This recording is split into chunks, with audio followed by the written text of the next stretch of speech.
सरकार बा, घोटाला के भरमार बा, एगो दूगो नाही भैया सैकड़ों हजार बा। का बा एमपी में का बा, अरे भाजपा के नेतवा त झाड़त रुआब बा, भाजपा के नेतवा त झाड़त रुआब बा, आदिवासी के कपार पे करत पेशाब बा।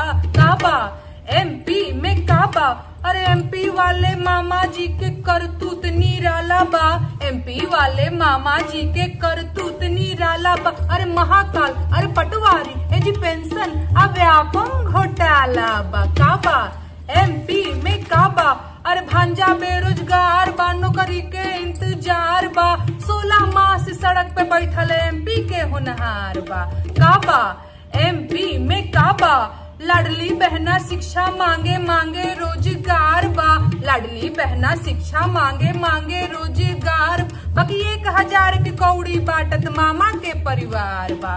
का बा एमपी में का बा, अरे कर्जा में सरकार बा, बढ़ल भ्रष्टाचार बा, आदिवासी के सिर पे लटकत मामा के तलवार बा।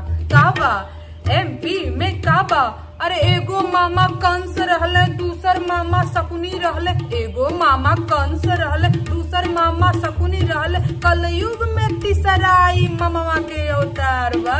ए मामा का बा एमपी में